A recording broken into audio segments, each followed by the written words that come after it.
వెధవని వెధవ. ఇట్లాంటి వాడు ఎంతకైనా తెగిస్తాడు. ఇంకేం రాసిందండి అమ్మాయి?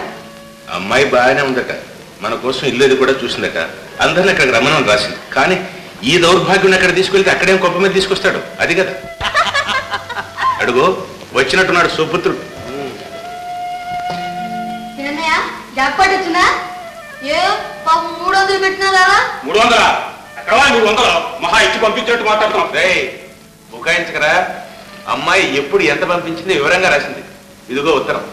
ఒరే పెద్దాడా, నీకు ఇదేం బుద్ధిరా? కన్న తల్లిని నన్ను మోసం చేస్తే చేసావు. ఇంట్లో పడుతున్న నగచాట్లు చూస్తూ కూడా ఈ పని చేయటానికి నీకు చేతులు ఎలా వచ్చాయిరా? వాడికేమే, ఎప్పుడైనా ₹1 సంపాదించుంటే అందులో కష్టం ఏమిటో తెలిసేది. ఆడపిల్ల సంపాదన తింటూ కూర్చున్న వాడికి ఏ సిగ్గా శరమా? మామగారు ఎందుకైనా అంతంత మాట్లాంటారు? అనక నెత్తినెక్కించుకోమంటావా? మీరు ఎక్కించుకోవాలనుకున్నా మేము ఎక్కి కూర్చున్న దానికి సిద్ధంగా లేవు. వారేదో కొట్టేశారు అంటున్నారే. 600 ముష్టి 600. కమలా, ఎంత చెడ్డా నేను మొగాడిని.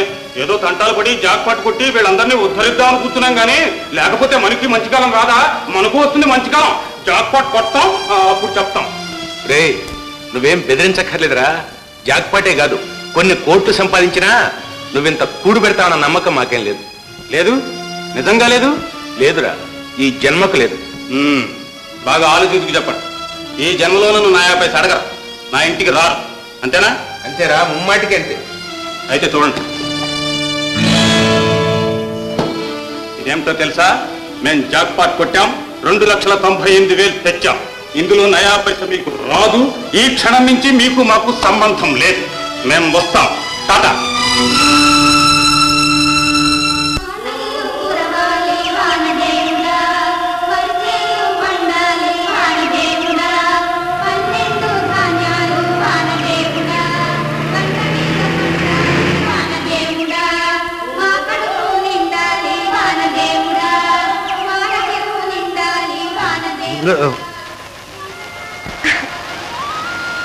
వాళ్ళు పాడుకుంటున్నారా, పని చేస్తున్నారా? పాడుకుంటూ పని చేస్తున్నారు. మరి మనం పాడుకోవాలంటే పనంతా మానేస్తాం. వాళ్లకు పనంత సహజము, పాట కూడా అంతే సహజం. వాళ్ళ జీవితాల్లో రెండూ పెనవేసుకుని ఒకదానికొకటి ఉత్తేజాన్ని కలిగిస్తాయి. అందుకే పని పాట అన్నారు.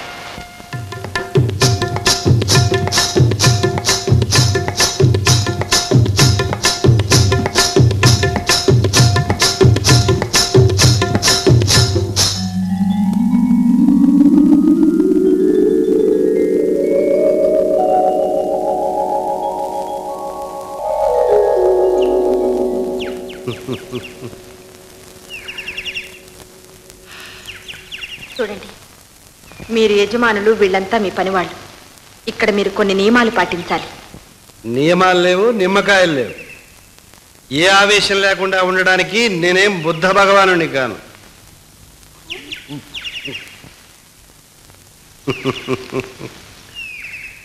అందమైన ముక్కు మీద అంత కోపం ఉండకూడదు. కమా.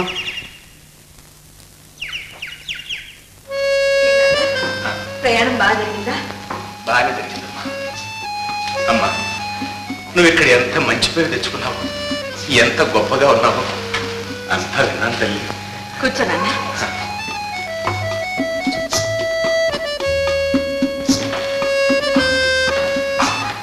ఏమండి ఏమండి, ఎంత పెద్ద ఇల్లండి, కోటలా ఉంది. ఇంటిల్లు ఎలాగండి ఇదేది? నీకు ఆ శ్రమ అక్కర్లేదులేవే, ఇక్కడ ఇదే వాళ్ళు చాలా మంది ఉన్నారు. ఏమ్మా, ఇదంతా చూసేటప్పటికి మీ అమ్మ ఉబ్బి తబ్బిపోయినట్టుంది. మీరు కానట్టు.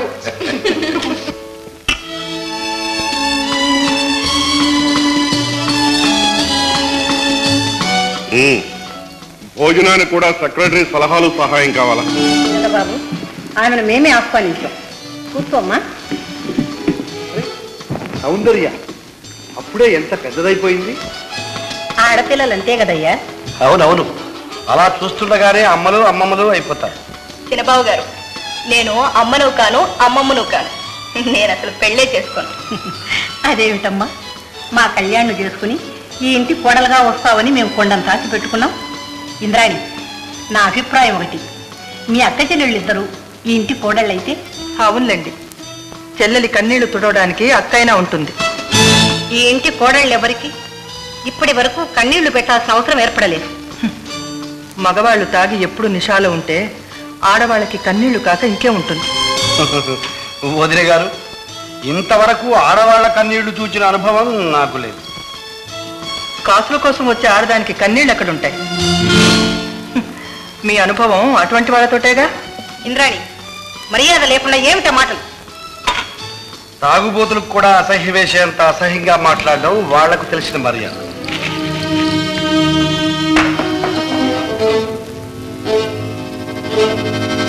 గారి గురించి నేను చాలా విన్నాను. ఇప్పుడు కళ్ళారా చూస్తున్నాను. మీరు చూస్తున్నదంతా పైకి కనిపించేది. లోపల సంగతులు మీకు తెలిసినంత బాగా మాకేం తెలియవు. తెలియక్కర్లేదు కూడా.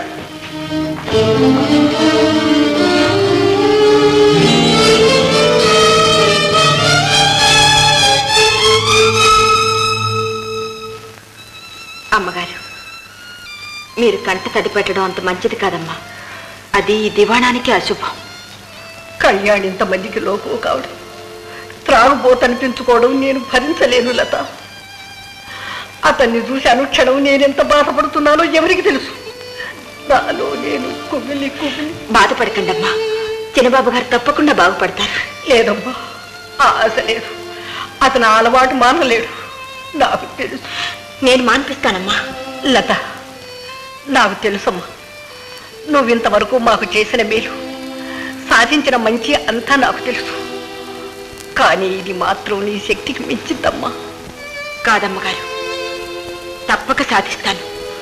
నాకు ఆ నమ్మకం ఉంది. నువ్వు వెళ్ళవా, మేము చూసుకుంటాం ఈ పనులు. నేను వెళ్ళు.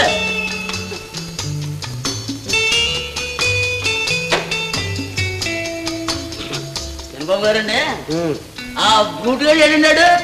ఆడు నిజంగా బూట్ అన్నాడు.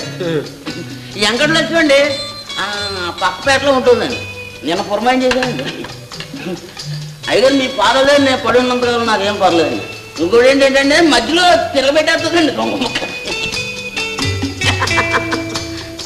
మీరు ఎంత చెప్తే అంతేనండి, దాంట్లో తిరిగే ఉంటుందండి. నేను చెప్పొచ్చేది ఏంటంటే అండి,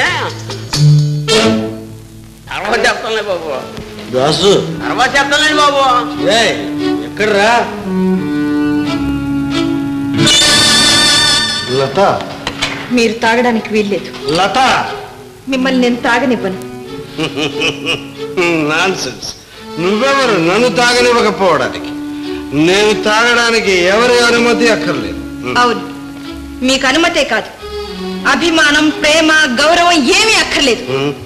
అయిన వాళ్ళు అవమానించినా మీకు లెక్కలేదు. మీకు కావలసింది ఈ కైపు. దీనికోసం ఏమైనా చేస్తారు. కన్న తల్లినైనా ఏడిపిస్తారు. కైపిస్తుందంటే ఆమె కన్నీళ్ళైనా తాగుతారు. అధిక ప్రసంగం. అయినా సరే మిమ్మల్ని తాగనివ్వను. తాగితే ఏం చేస్తావు? ప్రాణాలు ఇచ్చైనా ఆపుతారు. ఏమిటి నీ అధికారం? Mind your business.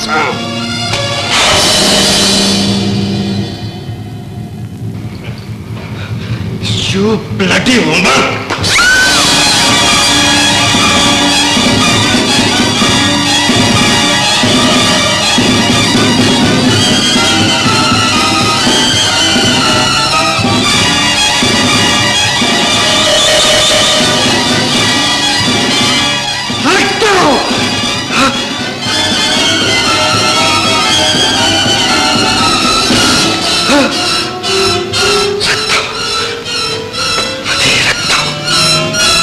ఇంకా నా గుండెల మీద కరుడు కట్టి ఉన్న రక్తం.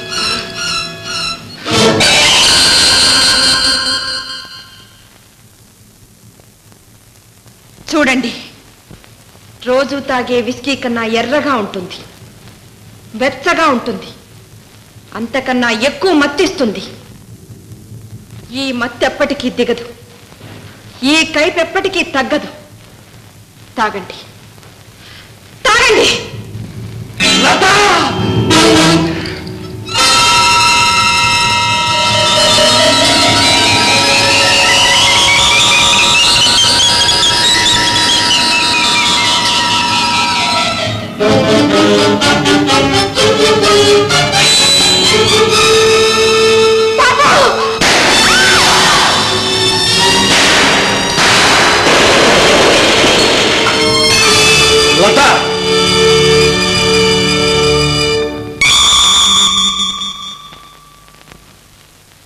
నేను రాక్షసుని అనుకున్నావు కదూ? నేను రక్తం తాగుతానని, నాలో మానవత్వం లేదని అనుకున్నావు కదూ? నేను తాగుబోతుని, కానీ నేను ఏ రక్తం చూసి తాగుబోతునయ్యానో నీకు తెలియదు. రా రా చూద్దు కాను.